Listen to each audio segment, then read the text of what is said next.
The Adventures of Sherlock Holmes, by Sir Arthur Conan Doyle, A Scandal in Bohemia.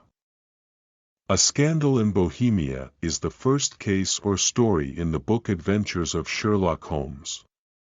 By this point Sherlock and Dr. Watson has already solved cases together. The first case was a study in Scarlet and the second was the Sign of the Four.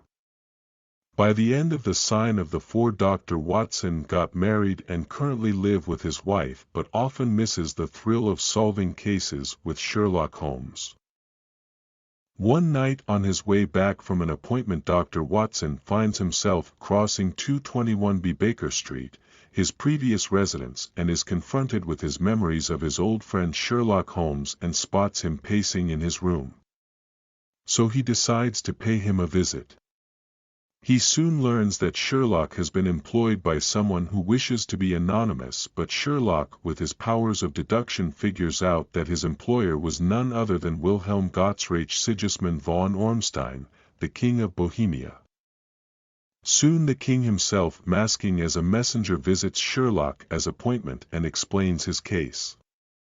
The king is engaged to a Scandinavian princess, but is worried that the princess's family would disapprove of his previous relationship with a young American opera singer named Irene Adler. Ms. Adler has evidence of this relationship, namely photographs of the two of them together, and has refused to return them to the king. The king has already made several attempts of bribing and robbing her of the photograph, but to no avail, so as a last resort he hires Sherlock to retrieve the photos. Sherlock agrees to help the king. The next day Sherlock, masking himself as a groom, someone who takes case of horses, goes to Irene Adler's house and gathers valuable information about her whereabouts from a cab driver. He learns that Irene Adler is a remarkably beautiful woman who sometimes sings in opera and often receives a male guest by the name of Godfrey Norton. Soon he sees Mr. Norton arrive and after a conversation with Irene ruses out. After some time Irene follows.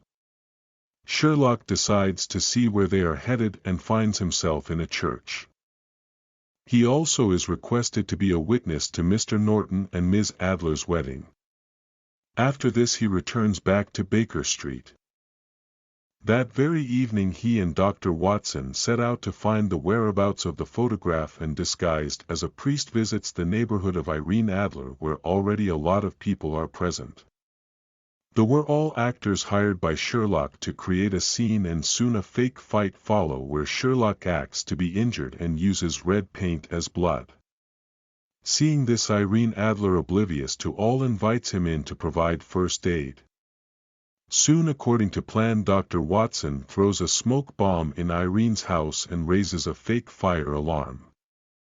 That was all Sherlock needed and soon excuses himself from Irene's house. Later he explains to Dr. Watson that it is human nature to save the most valuable stuff from fire, and for Irene that photograph was the most valuable thing in that house, and out of instinct she glanced for the photo and in the process showed the location of the photograph.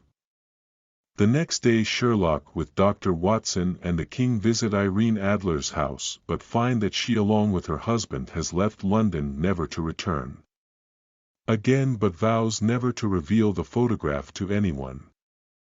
Satisfied with the outcome of the case, the king calls the case a success.